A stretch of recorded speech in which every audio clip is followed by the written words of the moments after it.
Joliba FM lamɛnbaaw ani Joliba TV filɛbaaw Mali kɔnɔ ani Mali kɔkan an ka foli b'aw ye an bɛ se k'a fɔ nin ye aw ka jɛmukan min ye kunnafoni gafe o waati selen ye o kunnafoni gafe min bɛ lase aw ma a balimakɛ Amadu Jalo fɛ hali n'a y'a sɔrɔ bi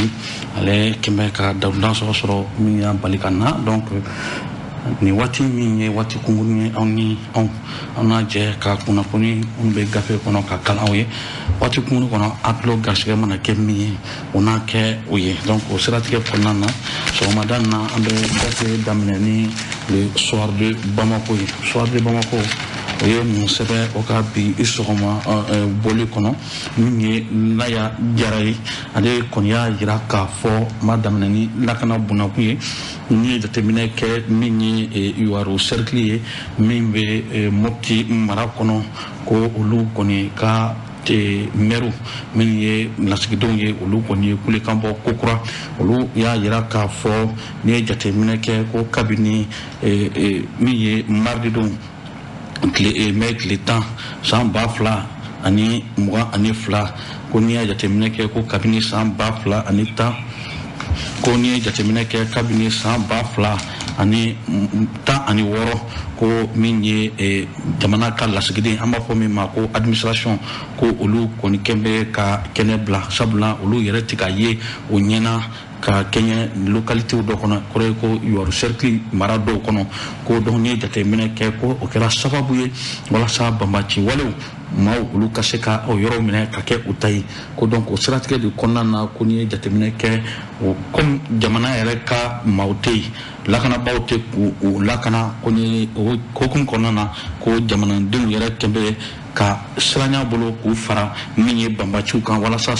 kuma ɲɔgɔn ka kɛ ka se ka don olu ka dafɛ cogo min walasa olu yɛrɛ ka lakana o ka se k'o ni kɔlɔsi cogo min ko donc o siratigɛ de kɔnɔ ko kabini o kɛra ni banbaci wale ninnu kɛn bɛ ka wale dɔw ta ka dugudenw sɛgɛrɛ o kɛn bɛ gɛlɛya bi dugudenw na ko wa ni jateminɛ kɛ ni banbaci wale ninnu o bɛ wale min kɛ ka dasɛri jaka o y'o don ba la jaka yɛrɛ bɛ bɔ balo kan cogo min ko a bɛ bɔ bagan fana kan o cogo la ko wa ni jateminɛ kɛ ko ni mɔgɔ min ye laɲini kɛra min ye walasa jamana o kɛn bɛ ka yɔrɔ minnu minɛ min ye UR cercle ye surtout ko n'i ye jateminɛ kɛ u bɛ ba kɔfɛla c'est à dire UR yɛrɛ tilebiyanfan ɲɔgɔn de fɛ ko donc n'i ye jateminɛ kɛ o la ko o ni o ta bɛɛ o kɛn bɛ k'u bali walasa o ka se ka yɔrɔ jan tagama o kɔrɔ ye ko ka bɔ yɔrɔ wɛrɛ ka taa yɔrɔ wɛrɛ o kɛn bɛ ka olu bɛɛ jalatigɛ u ye ko donc n'i ye jateminɛ kɛ o yɔrɔnin na n'i y'a ta k'a lajɛ ko o dugumɔgɔw bɛ balo min ye mɔni sɛnɛ ani jago ko donc ni o nana don o la ko o yɛrɛ bɛ siran ka bɔ ka fɔ u bɛ taa dugu wɛrɛw la walasa maa wɛrɛ kana taa o bana o ni n'a fu ko donc o siratigɛ kɔnɔ o kɛn bɛ bi na ka kɛ gɛrɛntɛ ye kosɛbɛ ka ɲɛsin min ye o zone maaw ma donc olu bɛ kan bɔ walasa jamana ɲɛmaaw olu ka se ka fɛɛrɛ ni dabali bɛɛ tigɛ walasa nin wale min bɛ ka kɛ ka dugudenw yɛrɛ sɛgɛrɛ nin waati in na dankari bɛ se ka kɛ o la cogo min nin ye fasiri ye nin ye La Jara ka fasiri ye ka bɔ bi sɔgɔmada na Nouvelle Horizon na soir de Bamako la hali bi an bɛ o soir de Bamako kɔnɔna na min ye fasiri ye fasiri min fana bɛ bɔ tuguni min ye Naya Jara o fana ka fasiri ye tuguni an y'a ye fasiri b'a jira k'a fɔ ko kabini min ye CEDEAO ye olu kɔni kɛn bɛ ka embargo k'o ta k'o gɛrɛntɛ ta ka sigi Mali kunna kabini Accra an b'a fɔ gouvernement sommet min ye jamanakuntigiw dama ka ɲɔgɔn sɔrɔ sommet min na o kɛra janvier kalo tile 9 san 2022 ko n'i y'a ye o kɛlɛ kabini o embargo kɔni sigira an kunna fo kana sisan k'a fɔ ko sabula o y'a ɲini k'a fɔ an ka jamana marabaaw minnu bɛ yen k'u ka chronogramme o kɔrɔ ye ko gafe détail min b'a jira k'a fɔ minnu la kɛ fo ka taa kalata la ko kabini o de kɛra an y'a ye nin ko in kɔni ma se ka kɛ an ka jamana ɲɛmɔgɔ fɛ o kɛn bɛ k'o gɛrɛntɛ ta ko k'o sigi ko ni jateminɛ fana a kɛra waati kɔnɔ waati min an bɛ se ka fɔ o kun gɛlɛyalen bɛ kosɛbɛ Mali ani CEDEAO Mali ani Faransi cɛ sabula a hakili jiginna bɛɛ b'a kalama k'a fɔ ko min ye CEDEAO olu ka représentant min tun bɛ yen min ye Boli min tun bɛ kuma CEDEAO nɔ na yan Mali y'o gɛn ka fara ambassade de France Joël Meyer o fana gɛn ko donc ni bɛɛ ta ka ni bɛɛ ko nu bɛɛ fara ɲɔgɔn kan ka tatuguni ka bɛn ni gɛrɛntɛ min bɛ surtout gɛlɛya min bɛ ani ni waati na ka banbaciw fana kɛlɛ ka fara tuguni ko opération Barkhane ani Takuba donc minnu tun bɛ fana donc minnu jamana ɲɛmɔgɔ y'a yira k'a fɔ Takuba ni Barkhane ninnu bɛ fana o fana tɛ fɛ tɛ ka résultat di o kɔrɔ ye nimisiwasa min bɛ ka ɲini a la ko tɛ ka se ka di ko donc walasa ka nin bɛɛ fara ɲɔgɔn kan surtout ka jateminɛ fana k'a fɔ waati min kɛra waati min Barkhane n'a ma ɲɛ jamana ɲɛmɔgɔ ka y'a yira k'a fɔ k'u ka kasa n'u ka kuso koro ka taa o bɛɛ bɛ senna waati min ko donc nin bɛɛ ko ye minnu kun ka gɛlɛn ko donc n'i ye jateminɛ ko ka se ka nin bɛɛ justifier donc ko n'i y'a jateminɛ ni transition in fana nana kɛɲɛ ko ni maa caman bɛ yen minnu tun bɛ jamana kɔnɔ minnu ye jamana mara ka tɛmɛ minnu tun bɛ jamana bolo tun bɛ jamana mara la olu bɛɛ bolila ka kɛɲɛ ni olu ka boli ye ka jamana bila ko n'i ye jateminɛ kɛ min ye docteur Boubou Cissé ko o yɛrɛ o ye kɔni y'a mɛn k'a fɔ kuma dɔw bɛ ka yɛrɛ k'a fɔ ale yɛrɛ hakilina min tun b'a la walasa ka se k'a yɛrɛ kɛ cɛbɔ ye Mali kalata la ko ale tun bɛ bi na ka a sen bɔ o la tiɲɛ wa nkalon ko n'a sɔnna don nataw la o don waati min y'a tiɲɛ di maaw ma ni y'a jateminɛ fana ko Boubou Cissé tɛ ko Boubou Cissé dɔrɔn tɛ ko maa caman bɛ yen minnu tun ye jamana mara surtout olu siranna min ye nin jamana mara kura ninnu ye olu ka busan bere kana na gosi olu kan ko n'i ye jateminɛ kɛ min ye minisiri kɔrɔ an bɛ se k'a fɔ ministre des affaires étrangères kɔrɔ ministre de la défense kɔrɔ wa a ye jɛkulu dɔ fana ka parti ɲɛmaa ye min ye UDD ye min ye Cɛma Ibɛri Kulubali ye ko ka bɔ o la fana ko n'i ye jateminɛ kɛ ko parti fana dɔ bɛ yen min ye initiative pour la concrétisation des attentes du peuple ICAP ko ka fara fana ancien porte-parole du cadre d'échange wa n'i ye jateminɛ kɛ fana a ye cadre d'échange an bɛ se k'a fɔ jɛkulu minnu sigira walasa ko olu bɛ fɛɛrɛ kɛ transition ka réussir cogo min ko a kun ye olu fana ka kuma lasela ye a fana ko n'i ye jateminɛ o bɔlen kɔ a kɔ fana ko o kun kɛra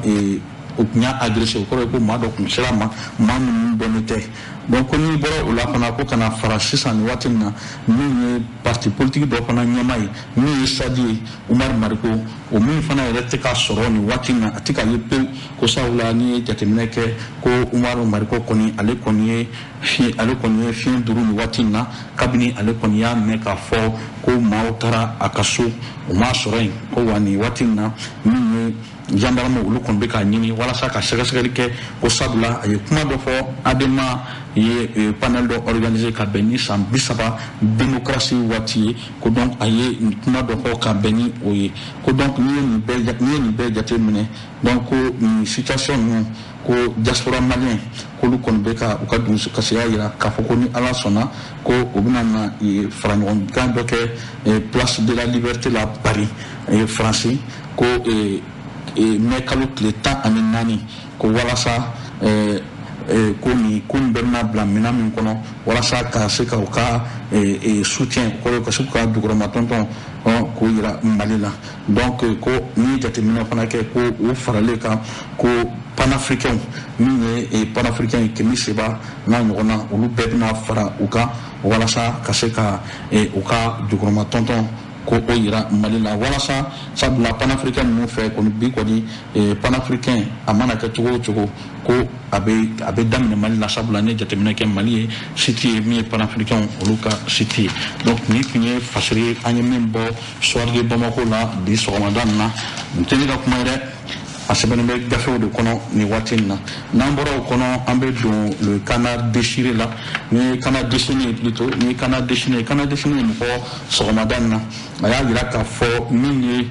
gɛrɛntɛ min bɛ an na nin waati in na Mali ɲɛmaaw olu kɔni min ye ministre des affaires étrangères ye Abdel Diop ale kɛn bɛ k'i ɲɛsin ni Togo ma n'i ye jateminɛ kɛ a yala k'a fɔ Togo ko Mali délégation kɔni bɔra Mali la min ye ministre des affaires étrangères et de la coopération internationale Abdel Diop olu kɔni taara Togo tile 3 ka taa tile 4 mɛ kalo san 2022 u taara ɲɔgɔn ye dɔw la walasa u ka se ka baara kɛ c'est-à-dire jamana ni jamana ɲɛ ko n'i ye jateminɛ kɛ ko Ablaye Diop ka kuma daminɛ na a ka kuma daminɛ kuma a y'a yira surtout diplomatie sira fɛ k'a fɔ ko o nana déplacer u bɛ ka Togo wele min ye Togo président ko ka kuma ɲɛsin a ma walasa olu ni Mali cɛ baaraɲɔgɔnya bɛ se ka nɔgɔya cogo min an b'a fɔ accord bilatéral donc walasa Mali communauté minnu bɛ yen c'est-à-dire an bɛ se ka baara kɛ nɔgɔya ni ɲɔgɔn cɛ jamana ni jamana cɛ wa fana ani communauté internationale fana ni ɲɔgɔn cɛ donc ko n'i ye jateminɛ kɛ ministre Diop nin réunion kɔnɔna na o baara dayɛlɛla Lomé donc Lomé entre le Togo et le Mali o kɔrɔ Togo ni Mali ni ɲɔgɔn cɛ ko donc n'i ye jateminɛ kɛ nin baara in bɛɛ bɛ kɛ walasa ka se ka gɛlɛya minnu kɛra sababu ye embargo kɛra ka gɛlɛya minnu don an ni jamana ninnu cɛ walasa o gɛlɛya ninnu o bɛ se ka wuli cogo min wa fana a y'a ɲini fana k'a fɔ ko nin waati in na a b'a ɲini min ye Togo président fɛ a ka se ka hali bi hakilina ni dɛmɛdɛmɛ kɛ walasa nɔgɔya bɛ se ka don an ni CEDEAO ani communauté internationale ni ɲɔgɔn cɛ cogo min o kɔrɔ ye ko ka kuma ɲɔgɔnya ka se k'o don wa a y'a yira fana k'a fɔ ko nin bɛɛ bɛ kɛ walasa min ye jagokun an b'a fɔ relation commerciaux u ka se ka ɲɛ cogo min ani ɲɔgɔn cɛ wa n'i ye jateminɛ kɛ a y'a yira k'a fɔ fɛn caman de bɛ yen minnu fana kan ka se ka kɛ min tɛ nin embargo ye ko surtout n'i ye jateminɛ kɛ bi bi in na obstacle caman de bɛ yen min bɛ se ka kɛ ka se ka wuli min ye ministère affaires étrangères Ablaye Diop a ye min fɔ a y'a yira fana ko a b'a ɲini Togo président fɛ min ye Faure Gnassingbé ye a ka jija hali bi walasa ka se ka kuma ɲɔgɔnya ka se k'u nɔgɔya Mali ani a dafɛdugu tɔw u ni ɲɔgɔn cɛ et surtout a y'a yira fana k'a fɔ ka fara min ye État CEDEAO ni UEMOA fana cɛ walasa ɲɔgɔn fɛ communauté internationale pour que an ka se ka bɔ nin ko in kɔnɔ sabula n'i ye jateminɛ kɛ ko nin ko in pour que bɛɛ ka se ka bɔ kun kɔrɔtalen bɛɛ ka se ka bɔ i wasalen nin ko in kɔnɔ wa a y'a yira fana k'a fɔ ko bi waati min na kɔni a bɛ min ye Faure Gnassingbé min ye Togo président a b'o fo kosɛbɛ o ka cɛsiri ani a ka dévouement ani ka wuli c'est-à-dire ka a yɛrɛ a ka position k'a ɲɛsin Mali ma ka aw bɔ k'o jara panpan diɲɛmɔgɔw ɲɛna vraiment a b'o fo o la kosɛbɛ ni tun ye fasiri ye an ye min bɔ kana dɛsɛlen na maa min ye nin gafe nin sɛbɛ o de ye Falaye Sissoko ye sɔgɔmada in na donc an ye nin de sɔrɔ ka bɔ min ye kana dɛsɛlen kɔnɔ ne ye jateminɛ kɛ fana a yirana k'a fɔ o kana dɛsɛlen kelen kɔnɔ ko min ye an ka dɔgɔtɔrɔso CHU Pongé olu kɔni bɛ ka yira k'a fɔ u bɛ ka ɲini walasa monsieur Fuseni Kulubali ko u ka segin ko donc n'i y'a jateminɛ kɛ o y'a yira k'a fɔ bi o bɛ yan ka kɛɲɛ ni avril kalo 27 san 2001 ko o ka secrétaire général min ye Fuseni Kulubali ye ko o kɔni ko kɛwale dɔ kɛra k'a sɛgɛrɛ kɛwale min yɛrɛ ni o tɛ sariya la ko donc ko n'i y'a jateminɛ o bɛ ka nin bɔli kɛ walasa ko a ka se ka segin ko n'i ye disposition du gouvernorat du district de Bamako lajɛ ko précisément secrétaire général adjoint syndicat national de santé CHU hôpital Pongé ko n'i ye jateminɛ ko Gida Landore o y'a fara kan k'a fɔ o y'a mɛn k'a fɔ gafe dɔ fɛ min ye kuri ye ko i n'a fɔ mɔgɔ tɔw y'a mɛn cogo min ko donc ko nin fɛn nasuguya ninnu ko o man kan ko donc ko o bɛ o kɔn ko b'o kɔn il avance que ko donc fana o b'a lajɛ k'a fɔ ko nin ko min kɛra ko a bɛ sariya kisɛ min ye sariya kisɛ 98 an b'a fɔ loi 98 00112 o kɔrɔ ye ko sariya kisɛ 98 na fu ani 12 min ye code min bɛ yen min bɛ fonctionnaire gérer ko o bɛ mun fɔ ko o article 7 o kɔrɔ ye ko article 7 segina kɔnɔntɔnna ko b'a fɔ ko agent min bɛ ko agent fɛn fɛn bɛ yen u kan ka se ka kunnafoni d'o ma fɔlɔ a ka décision administrative la concernant avant d'être prise décision. Donc, on y a déjà ni qu'on bébé ni charia fonctionnel ni bé ou ni quoi wale sous quand la taka segre ou quoi article ou la chegin konorona avec fort follow ko otigi a kumbe mbomika akanga informer follow ou quoi ko kuna poni kanga dama follow yani décision kasekata comme koni a déterminé ko docteur Landouré et défend que camarade Koulibaly koni docteur Landouré mi akadanga ale ba yira ka fo ko mi et Koulibaly ko alema associé ni décision nous konana wa olube faire beke wala sa ni ko mun kembe ka ni kewale mun kembe ka ou to ngon so vraiment ko nyamo kan leke kasi ko wa akabla akadura kono ni kuni e gafi ni serena kosa ma gafe ka bo kana le déchaîner na so madana na moro la ambe do journal l'indépendant kono ni indépendant fort indépendant ba ira ka fort